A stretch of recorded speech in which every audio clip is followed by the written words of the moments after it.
Chanteur Bob Marley, dont la musique reggae est connue bien au-delà de ses racines en Jamaïque, est décédé aujourd'hui dans un hôpital de Miami après une longue bataille contre le cancer. Ce n'est un secret pour personne que l'influence de Bob Marley s'est étendue au-delà de la musique, en tant que symbole d'identité et de lutte. Plongeons dans ses débuts modestes et sa mort prématurée en explorant l'homme derrière la légende du reggae.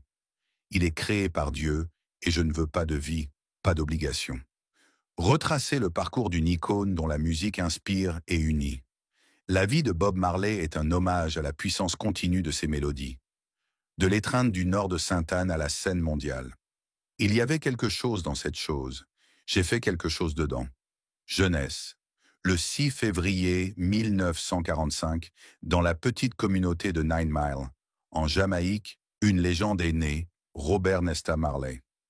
Norval Sinclair Marley et Sadela Malcolm étaient ses parents. Il avait une histoire familiale peu ordinaire, revendiquant des ancêtres anglais et juifs syriens. Il a même affirmé être capitaine des Royal Marines. Il travaillait comme surveillant de plantation lorsqu'il épousa Sadela, qui n'avait que 18 ans et était afro-jamaïcaine à l'époque. Le nom de naissance de Bob Marley a une tournure unique. Pour Robert Marley, certains suggèrent que Nesta sonnait comme un prénom féminin. Ainsi, un fonctionnaire des passeports jamaïcains mélangea ses prénoms lorsqu'il était enfant. Considérez-vous comme Nesta Marley. Grandir a été difficile pour le jeune Bob. À Sainte-Anne, il a fréquenté l'école primaire et le collège Stepney. Cependant, à seulement 10 ans, son père Norval est décédé d'une crise cardiaque à l'âge de 70 ans. Sa mère, Sadela, a ensuite épousé Edward Booker, un fonctionnaire des États-Unis. Cela a présenté à Bob deux demi-frères, Richard et Anthony. L'aventure musicale de Bob a commencé avec un ami d'enfance nommé Neville Livingston, qui est devenu Bunny Weller.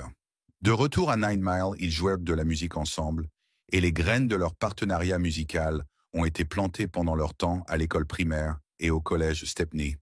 Bob et sa mère ont déménagé à Trenchtown, Kingston, lorsque Bob avait 12 ans.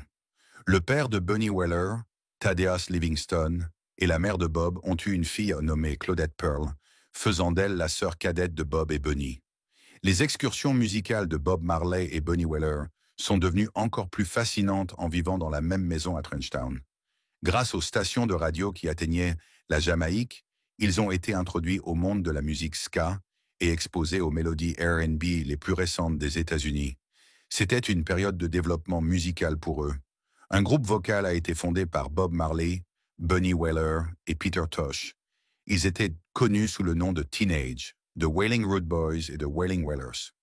Ils ont finalement opté pour le nom de The Wailers. Au début, ils ne jouaient d'aucun instrument, se concentrant plutôt sur l'harmonie vocale.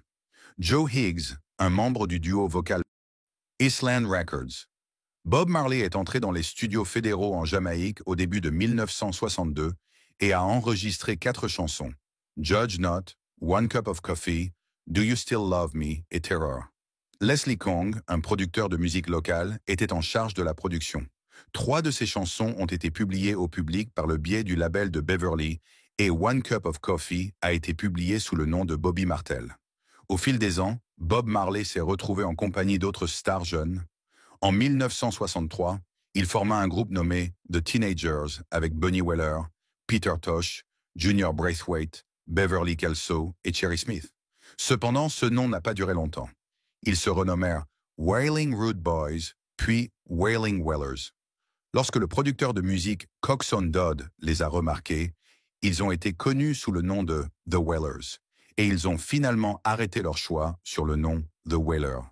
En février 1964, leur single Simmer Down a déferlé sur l'industrie musicale jamaïcaine, atteignant la première place et vendant plus de 70 000 exemplaires. Les Wailers sont devenus réguliers à Studio One, où ils ont travaillé avec des artistes jamaïcains de premier plan comme Ernest Ranglin, le claviériste Jackie Matthew et le saxophoniste Roland Alfonso. Mais en 1966, les choses avaient changé. Braithwaite, Kelso et Smith ont quitté les Wailers, ne laissant que Bob Marley, Bunny Weller et Peter Tosh comme trio central. En 1972, Bob Marley a fait un grand pas en avant dans sa carrière musicale. À Londres, il a obtenu un contrat avec CBS Records et a entrepris une tournée avec Johnny Nash, un chanteur de soul. Les Wailers, le groupe de Bob Marley, voulaient discuter de combien d'argent ils devraient recevoir pour leurs chansons avec Chris Blackwell, le responsable d'Island Records alors qu'ils étaient à Londres. Au lieu de simplement discuter d'argent, ils ont reçu une offre. Chris Blackwell leur a proposé 4000 livres d'avance pour enregistrer un album. Chris Blackwell pensait que Bob Marley pourrait séduire un public rock. Il pensait que Bob avait l'image rebelle qui pourrait rendre la musique jamaïcaine célèbre parmi les amateurs de rock. Je traitais de musique rock qui était vraiment une musique rebelle, a expliqué Blackwell. Cela me semblait être la meilleure approche pour faire connaître la musique jamaïcaine. Cependant, il avait besoin de quelqu'un qui pouvait incarner cette image. Lorsque Bob est entré, il incarne exactement cette image. Les Wailers sont rentrés en Jamaïque pour enregistrer Catch a Fire au studio Harry J à Kingston. C'était significatif car, pour la première fois, un groupe de reggae comme les groupes de rock avait accès à un studio de premier ordre. Le son de l'album était distinct de celui du reggae standard. Blackwell cherchait à créer une atmosphère plus envoûtante que le rythme reggae typique. En conséquence, il modifia certaines des mix et arrangements de Marley. Marley est même parti à Londres pour s'assurer que tout se passait comme prévu. En avril 1973, Catch a Fire a été publié à l'échelle mondiale. Il était conçu pour ressembler à un disque de rock et avait un couvercle de briquet Zippo personnalisé. Les gens l'ont adoré. Bien qu'il n'ait vendu que 14 000 exemplaires au début, son son distinct a été salué par les critiques.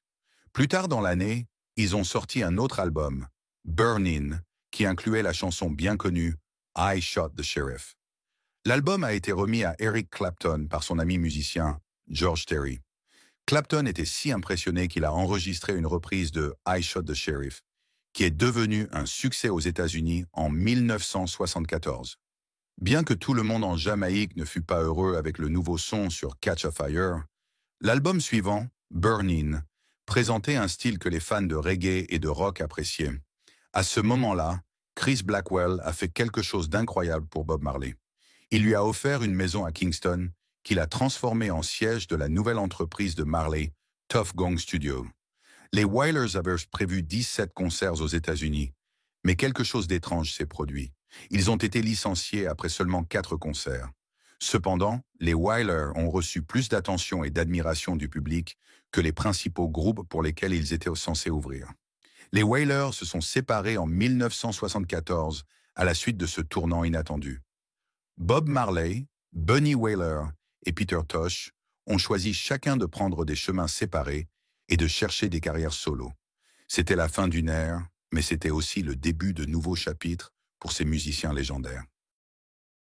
Incident de tir. Après la dissolution des Wailers, Bob Marley a continué à faire de la musique avec un nouveau groupe appelé Bob Marley and the Wailers. Les frères Carlton et Aston, le chef de famille Barrett, jouaient de la batterie et de la basse. Junior Marvin et Al Anderson assuraient les guitares principales, tandis que Tyrone Downey et Earl Wyalindo s'occupaient des claviers.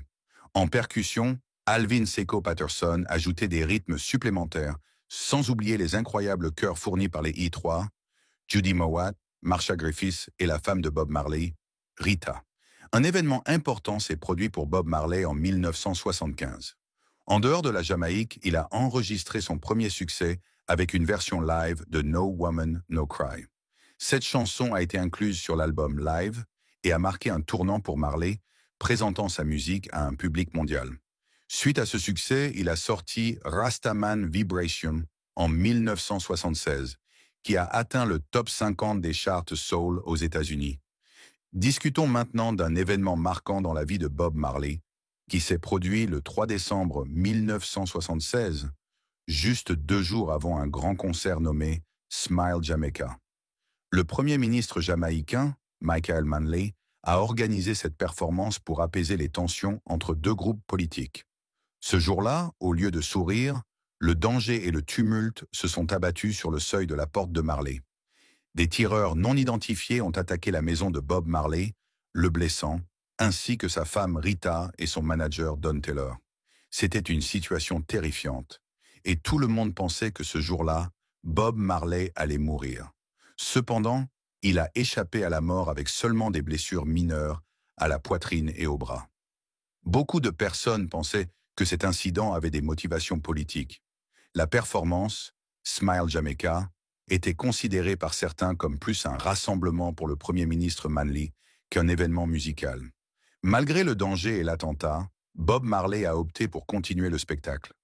2 jours plus tard, devant une foule estimée à 80 000 personnes, il est monté sur scène avec les membres de Zap Pow comme groupe de soutien. La vérité est que les membres fondateurs des Wailers étaient soit absents, soit cachés à ce moment-là. Ainsi, dans un geste audacieux, les membres de Zap Pow sont venus en aide à Bob Marley. C'était un moment difficile, mais le spectacle a continué. La ténacité et la détermination de Bob Marley ont brillé alors qu'il se produisait, blessé mais intrépide, délivrant un message incroyable de force et de solidarité. Malgré l'adversité, l'événement Smile Jamaica est devenu un symbole de résistance et de défi contre ceux qui voulaient étouffer la voix du reggae. C'était un tournant dans la vie de Bob Marley, lorsque sa musique et son message sont devenus plus qu'un simple divertissement, mais aussi une force de changement et d'unité. Le parcours de Bob Marley a continué avec des hauts et des bas, mais son dévouement à diffuser le message d'amour, de paix et d'unité à travers la musique reggae était inébranlable. Déménagement en Angleterre. Bob Marley a quitté sa Jamaïque natale à la fin de 1976. Il s'est rendu en Angleterre après avoir passé un mois à se reposer et à écrire au Compass Point Studio à Nassau, aux Bahamas. Marley a vécu en exil auto-imposé pendant 2 ans, une période d'isolement et d'inspiration. Bob Marley n'a pas passé son temps en Angleterre à paresser. Il était absorbé par la musique. Il a sorti 2 albums importants, Exodus et Kaya. Exodus a été un succès retentissant, passant 56 semaines dans les charts des albums britanniques. Il comprenait 4 singles atteignant le sommet des charts au Royaume-Uni. Exodus, Waiting in Vain, Jamming et One Love, qui a échantillonné le classique de Curtis Mayfield, People Get Ready. Mais le passage de Marley en Angleterre n'a pas été sans incident. Il a rencontré des difficultés juridiques en 1977. Il a été arrêté et condamné pour possession d'une petite quantité de substances illicites. Malgré ce revers, la musique de Marley est restée une force puissante pour le changement et l'unité. Bob Marley est revenu en Jamaïque en 1978 pour jouer au concert One Love Peace. Ce n'était pas simplement un autre spectacle. C'était une tentative de promouvoir la paix entre les forces politiques antagonistes du pays. Dans un moment extraordinaire, Marley a invité les dirigeants des 2 partis politiques adverses, Michael Manley et Edward Sayega, à le rejoindre sur scène et à se serrer la main. C'était un geste fort pour l'unité et la paix en Jamaïque. Marley a sorti Survival, un album aux thématiques politiques fortes, en 1979. Des chansons comme Zimbabwe, Africa Unite, Wake Up and Live et Survival mettaient en lumière le soutien de Marley aux luttes des Africains. Son engagement à lutter contre l'oppression et l'injustice était évident non seulement dans ses paroles, mais aussi dans ses actions. Bob Marley était un opposant vocal à l'apartheid en Afrique du Sud, comme en témoigne sa chanson War de 1976. Sa position anti-apartheid est restée forte, et en juillet 1979, il a joué au festival Amandla à Boston, exprimant sa solidarité avec la campagne anti-apartheid. Le dernier album studio de Marley, Uprising, a été publié alors que les années 80 approchaient. L'aspect spirituel de Marley est mis en avant dans cet album, qui a des connotations religieuses. C'était une conclusion appropriée et forte à sa discographie studio. Il a été invité à se produire lors des célébrations de la Journée de l'Indépendance au Zimbabwe le 17 avril 1980. Dans le choix des abonnés d'aujourd'hui, nous allons éclairer un sujet très critique qui a tourné autour de Bob Marley. En tant que rastafarien, Marley était un ardent défenseur de la légalisation de certaines substances illégales, ou ganja, comme les rastafariens aiment l'appeler. Elle est considérée comme un sacrement dans la foi rastafari, facilitant une relation plus profonde avec le divin. L'acceptation de cette substance par Marley était un engagement spirituel ancré dans son chemin religieux, pas un choix récréatif. Son initiation rastafarienne en 1966 a marqué le début de son parcours rastafari, qu'il considérait comme un moyen d'autodécouverte et d'illumination spirituelle. L'association de Marley avec cette foi n'était pas sans embûches légales. Il a été arrêté pour possession en 1968, un hommage à son engagement inébranlable envers ses convictions religieuses. En expliquant, Marley a déclaré « Quand vous fumez de l'herbe, l'herbe se révèle à vous ». Pour lui, l'herbe était plus qu'une simple plante. C'était un moyen d'introspection, un moyen de manifester sa conscience. Au-delà de l'aspect personnel, Marley voyait la marijuana comme un composant essentiel dans le développement religieux et philosophique d'un individu. Il la considérait comme un organisme naturel, semblable à un arbre, et la voyait comme un moyen de méditation, de sagesse et d'une profonde relation avec Jah, la force divine chérie dans le rastafarisme. Le dévouement de Bob Marley au rastafarisme s'étendait au-delà de la spiritualité personnelle pour englober une vision plus large du panafricanisme et de l'unité mondiale des peuples africains. La musique de Marley reflétait des sentiments anti-impérialistes et panafricanistes, fortement influencés par les enseignements de Marcus Garvey, un célèbre leader panafricaniste. Cependant, le jour de la mort de Bob Marley a été un grand revers pour tous les Africains.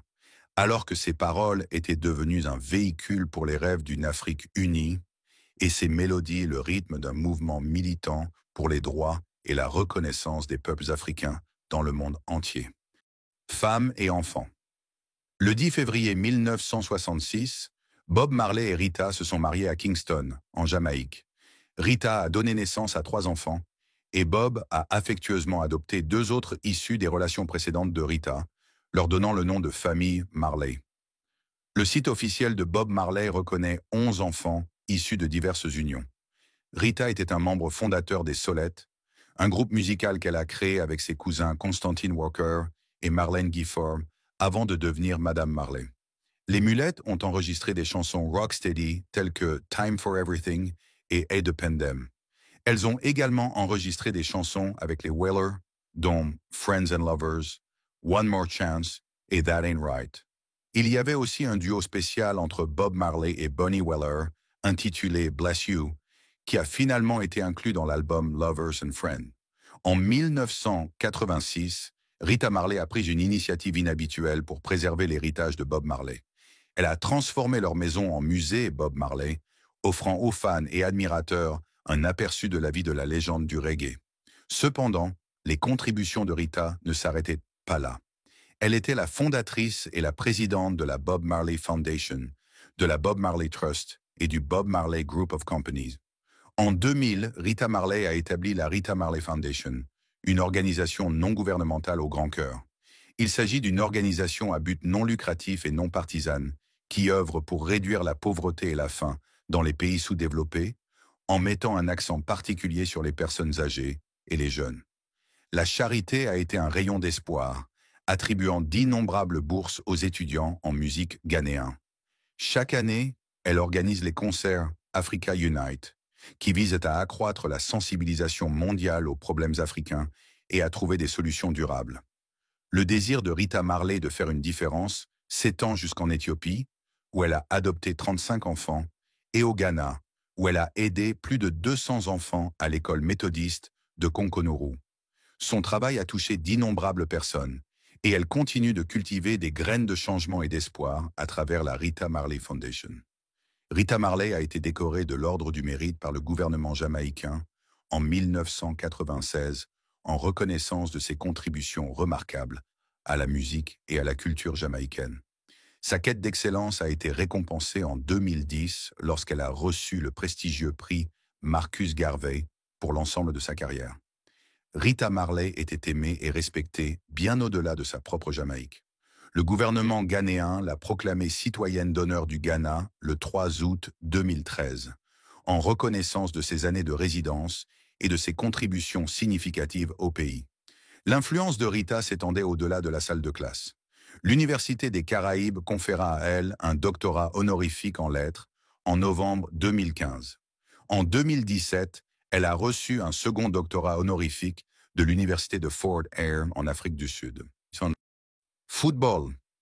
Le football était plus qu'un simple passe-temps pour Bob Marley.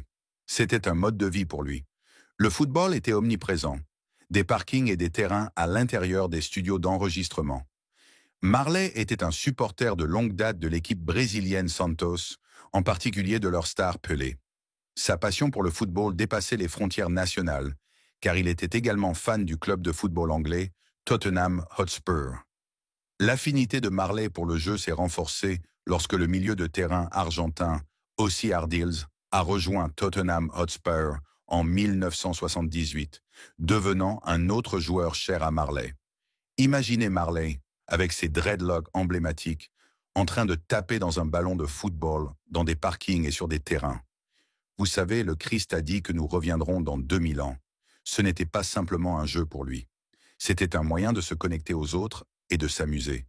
La joie que le football apportait au monde de Marley résonnait avec le son des rires et le bruit du ballon contre le goudron. Cependant, l'engagement de Marley dans le football n'était pas limité au jeu informel. Il s'entourait d'autres personnes partageant son enthousiasme pour le jeu. Il a engagé le footballeur international jamaïcain Alan Skillcole comme son responsable de tournée dans les années 1970. Ce choix mettait en lumière l'importance du football dans la vie de Marley. Il désirait des coéquipiers, tant sur le terrain qu'en dehors. Marley aurait dit à un journaliste que si vous voulez me connaître, vous devrez jouer au football contre moi et les Whalers. Cette déclaration en dit long sur l'importance qu'avait le football dans l'établissement des relations et des liens de Marley. Ce n'était pas simplement un jeu, c'était un pont qui le connectait aux autres, une langue commune qui transcendait les frontières culturelles et linguistiques. Imaginez les Whalers et Bob Marley jouant à des matchs de football décontractés, le rire partagé et l'unité sur le terrain. Il ne s'agissait pas de gagner ou de perdre. Il s'agissait de s'amuser ensemble en jouant. À travers le sport qu'il aimait, Marley a trouvé un moyen unique de rassembler les gens. Le football représentait plus qu'une simple activité récréative pour Marley. C'était une source d'inspiration et de camaraderie. Le terrain devenait un lieu où les différences disparaissaient et l'unité prévalait. Le football a été un compagnon constant dans le parcours de Marley, que ce soit pendant les sessions d'enregistrement ou les pauses en tournée. Ses équipes de football et ses joueurs reflétaient ses larges influences et sa perspective mondiale. Le cœur de Marley était lié au pouls du football. Des champs ensoleillés du Brésil au stade vibrant d'Angleterre, les compétences envoûtantes de Pelé, les affrontements acharnés de Tottenham Hotspur et l'arrivée des idéaux australiens ont tous contribué à la passion de Marley pour le jeu. Maladie et décès. Bob Marley a fait face à une grave menace pour sa santé en juillet 1977. Un mélanome malin a été détecté sous son gros orteil droit. Comme certains ont pu l'entendre, ce n'était pas la conséquence d'une blessure au football, mais plutôt le signe d'un cancer déjà existant. Avant qu'une biopsie ne confirme le diagnostic de mélanome acral lentigineux, Bob Marley a dû consulter 2 médecins. Contrairement à la plupart des mélanomes, qui se développent sur la peau exposée au soleil, cette variété a été trouvée à des emplacements peu visibles, comme la plante des pieds ou sous les ongles des orteils. Les médecins ont conseillé l'amputation de l'orteil de Marley pour stopper la progression du cancer, une décision qui aurait sûrement eu un impact sur sa carrière musicale. Cependant, Marley a refusé l'amputation en raison de ses convictions religieuses. Il a choisi une procédure moins invasive, en enlevant l'ongle et le lis de l'ongle tout en greffant de la peau de sa cuisse pour couvrir la zone affectée. Malgré sa détérioration de santé, Marley a continué à voyager et a même prévu une tournée mondiale pour 1980. En mai 1980, alors qu'il luttait contre sa maladie mortelle, Marley a sorti l'album Uprising.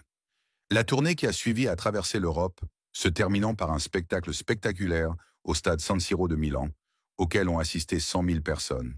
Le succès de la tournée européenne a conduit Marley aux États-Unis, où il a joué dans le cadre de la tournée Uprising au Madison Square Garden à New York.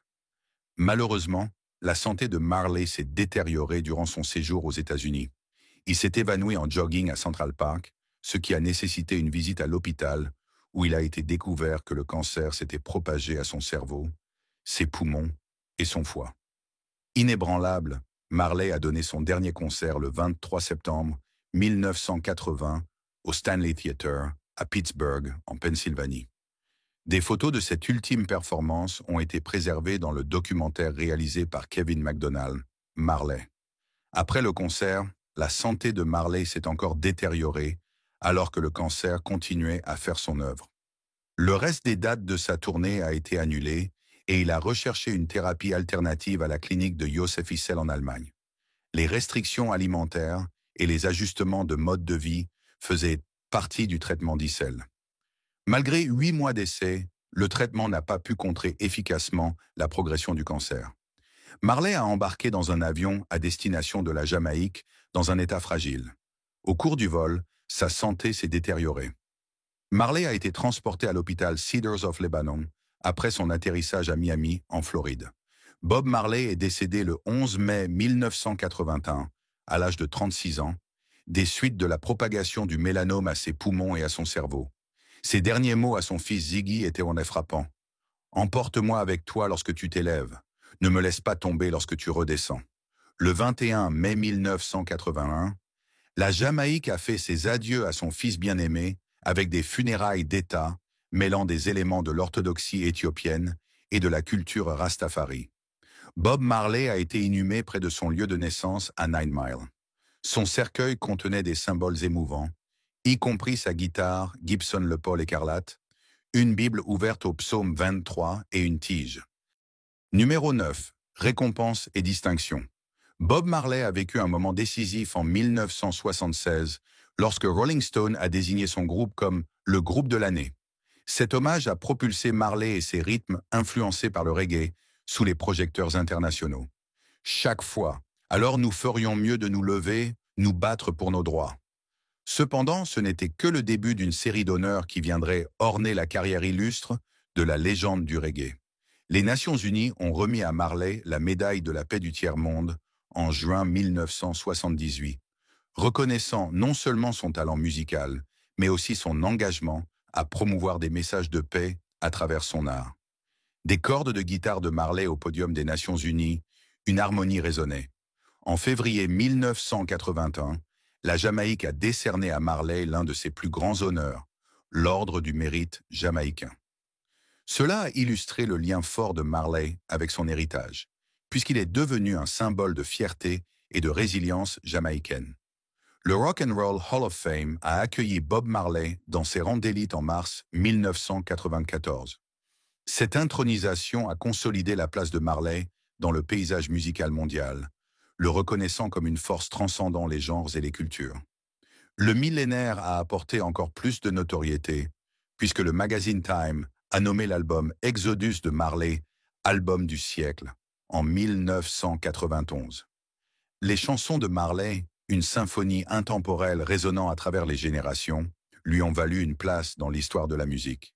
Alors qu'Hollywood immortalisait les stars sur son Walk of Fame, Bob Marley a reçu le sien en février 2001, un rappel durable de son impact mondial. Les Grammy Awards lui ont décerné le prix de la carrière en mars suivant, reconnaissant son engagement tout au long de sa vie à créer de la musique qui touchait les âmes. Marley a été parmi les premiers intronisés au UK Music Hall of Fame, qui a ouvert ses portes en 2004. Ce n'était pas seulement une célébration de l'héritage de Marley dans les Caraïbes, c'était aussi une célébration de la résonance mondiale de ses mélodies. Cependant, l'influence de Marley s'étendait bien au-delà des mers des Caraïbes. Le département de l'éducation de New York l'a reconnu en 2006 en connommant une section de Church Avenue à Brooklyn, Bob Marley Boulevard. Les rues de Brooklyn, un creuset de culture, ont rendu hommage à l'artiste dont la musique a rassemblé des gens du monde entier. Même au cœur de l'Europe de l'Est, une statue de Marley a été érigée à Banatski Sokolac, en Serbie, en 2008. Cette statue représentait plus qu'une simple œuvre d'art. Elle symbolisait comment le message de Marley traversait les frontières, touchant des âmes à travers les continents. L'héritage de Marley se faisait entendre dans des endroits inattendus du monde.